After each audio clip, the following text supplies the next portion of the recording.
आगे बढ़ेंगे, बात करेंगे। योगी सरकार नवरात्रि में दुर्गा सप्तशती का पाठ कराने वाली है। रामनवमी पर अखंड रामायण का पाठ कराने वाली है। सांस्कृतिक कार्यक्रमों का भी आयोजन होगा, ये खबर आ रही है। कार्यक्रम में महिला और लड़कियों के शामिल होने की खबर है। सभी मंडलायुक्त जिलाधिकारी को यह निर्देश दे दिया गया है कि दुर्गा सप्तशती और रामायण का, अखंड रामायण का पाठ कराया जाए, बड़े अनुष्ठान कराए जाए, बड़े आयोजन कराए जाए और इसमें बड़े पैमाने पर लोगों को शामिल किया जाए, जोड़ा जाए। महिलाओं को, बालिकाओं को जोड़ करके देखा जाएगा। रामनवमी पर अखंड रामायण का पाठ हो, दुर्गा सप्तशती का पाठ हो, यह सुनिश्चित किया जाए। यह जिम्मेदारी भी बांट दी गई है। आपको बताएं, मंडल आयुक्तों के कंधे पर, जिलाधिकारियों के कंधे पर यह जिम्मेदारी दी गई है। रामनवमी के मौके पर वो सुनिश्चित करें कि सारी व्यवस्थाएं दुरुस्त हों, एक मंच हो, एक जगह हो जहां से दुर्गा सप्तशती का पाठ हो सके, इसके साथ अखंड रामायण कराया जा सके। यह फैसला लिया है मुख्यमंत्री योगी आदित्यनाथ। सांस्कृतिक कार्यक्रमों का भी आयोजन हो, जिसमें शक्ति के स्वरूप का आह्वान और मंचन और भजन कार्यक्रम, ये तमाम चीजें शामिल हो सके।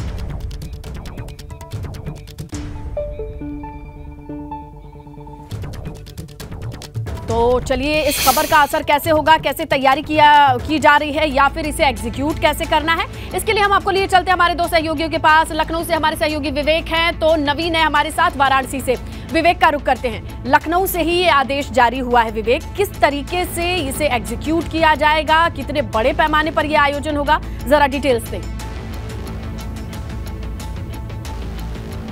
बिल्कुल स्नेहलता, और जिन्होंने आदेश जारी किया है प्रमुख सचिव पर्यटन मुकेश मेश्राम जी, वो यहाँ बैठे हुए हैं। सीधे उन्हीं से बात कराते हैं। सर, योगी सरकार का जो एक नई व्यवस्था की है कि मंदिरों में अब जो नवरात्र हैं उसमें तमाम चीज़ें होंगी, देवी का पाठ होगा, बहुत सारी चीज़ें होंगी, तो कैसे इसको करेंगे, क्या है इसकी पूरी कार्य योजना? प्रदेश में मिशन शक्ति अभियान लगातार पिछले कई वर्षों से चल रहा है।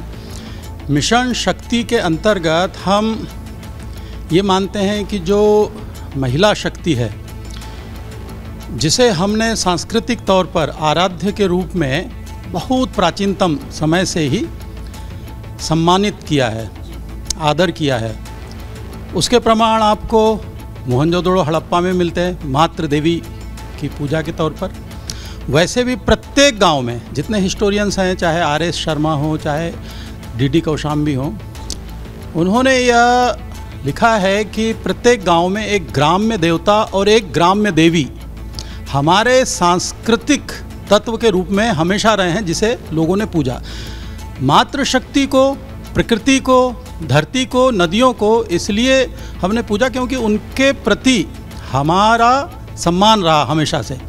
ये न केवल उत्पादकता बल्कि जीवन की अनवरतता, सातत्य और साथ ही साथ इस पूरे के पूरे मानवीय सृजन के परिचायक रहे हैं। कैसे होगा सर, जो आपने इस दृष्टि से हमने ये कहा है कि जो महिला सशक्तिकरण या जो नारियों के प्रति सम्मान प्लस जो हमारा पूरा भाव है, उस मूल्य को हम समाज में प्रतिष्ठापित करें।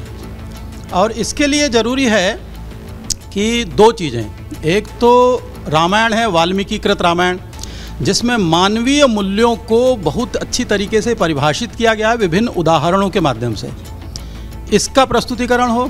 दूसरा, जो श्रद्धा हम मातृ शक्ति के प्रति, हम शक्ति कहते हैं, शक्ति यानी सुप्रीम पावर, जिससे पूरी की पूरी ये चलती है, तो उसके प्रति हमारी क्या भावना है, इसका प्रकटीकरण सांस्कृतिक माध्यम से, क्योंकि संस्कृति का अंग है।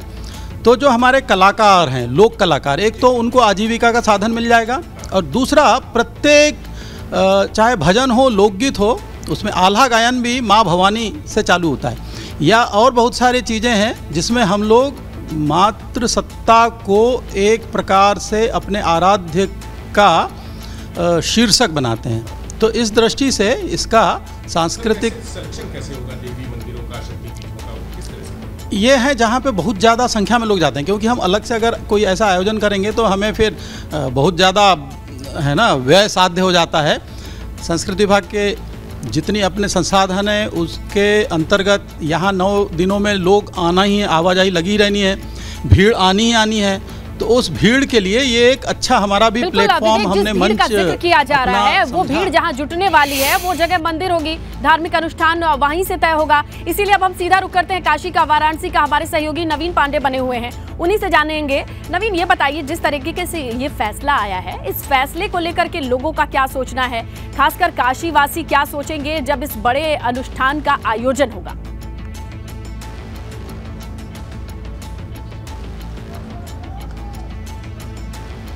जी बिल्कुल, आपको बता दें कि काशी में शिव के साथ साथ शक्ति की भी आराधना नवरात्रि के मौके पर जोरों पर होती है। भारी संख्या में यहाँ पर मंदिरों और देवालयों में काफ़ी भीड़ होती है, काफ़ी श्रद्धालु होते हैं जो नवरात्रि के मौके पर माता का दर्शन करते हैं। हम इस वक्त वाराणसी के एक मंदिर में मौजूद है, अष्टभुजी माता का मंदिर है। वहाँ के लोगों से बात करेंगे, कुछ श्रद्धालु हैं हमारे साथ, उनके जानेंगे कि जिस तरह से सरकार दुर्गा सप्तमी और को लेकर अनुष्ठान कर रही है, उससे लेकर श्रद्धालुओं के मन में किस तरह का भाव है? इससे तो श्रद्धालुओं के मन में भक्ति बढ़ती जा रही है और इसके वजह से लोगों के समाज में हर तरीके से भावना, भक्ति और समाज सेवा बढ़ती जा रही है। और ये बहुत अच्छी बात है जिसमें कि महिलाएं और बच्चे और घर के जितने सारे सदस्य हैं अब भक्ति को अपना ध्यान समझ के अपना उसमें लग रहे हैं और एक साथ लोग जुड़ रहे हैं। किस तरह से सरकार जिस तरह से अनुदान दे रही है नवरात्रि के मौके पर, क्योंकि काशी में शक्ति की पूजा बड़ी जोरों शुरू से होती है, 9 देवियों की पूजा होती है, लोग 9 दिन तक पूजा पाठ करते हैं, अनुष्ठान करते हैं। उसमें सरकार द्वारा अगर अनुदान दिया जाए और लगातार सांस्कृतिक कार्यक्रम कराएंगे तो श्रद्धालुओं के मन में किस तरह के भाव आते हैं? देखिए, हर बार जो मंदिर प्रशासन अपने स्तर पे तो कराता ही है, लेकिन अगर सरकार अनुदान दे देगी तो जो आर्थिक सहायता मिल जाएगी मंदिरों को। साथ ही साथ अगर रामायण होता है तो जो वातावरण है वो भी शुद्ध होता है और पूरा माहौल भक्तिमय हो जाता है। तो ये बहुत ही अच्छी योजना है सरकार की। तो किस तरह की भीड़ देखने को मिलती है नवरात्रि में? अगर इस तरह से कार्यक्रम अगर होते हैं नवरात्रि के मौके पर तो श्रद्धालु के मन में किस तरह से भाव आते हैं? आप पुजारी हैं मंदिर के, तो किस तरह से नवरात्रि में श्रद्धालुओं की संख्या में बढ़ोतरी होती है और श्रद्धालुओं को अगर इस तरह का फैसला सरकार देती है तो क्या भाव रहती है? बहुत अच्छा भाव है, खूब प्रेम से सब लोग आते हैं माँ की श्रद्धा में, बहुत बढ़िया है। यहाँ पे हर साल लगातार भीड़ बढ़ती ही जा रही है। यहाँ पे माँ शक्ति, माँ अष्टभुजी माता है शिवपुर में।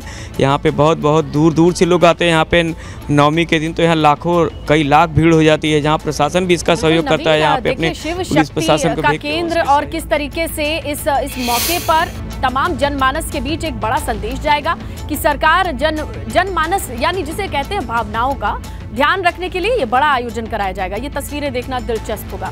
शुक्रिया विवेक, शुक्रिया नवीन, तमाम जानकारी के लिए। तो देखिए, ये बड़ा फैसला सरकार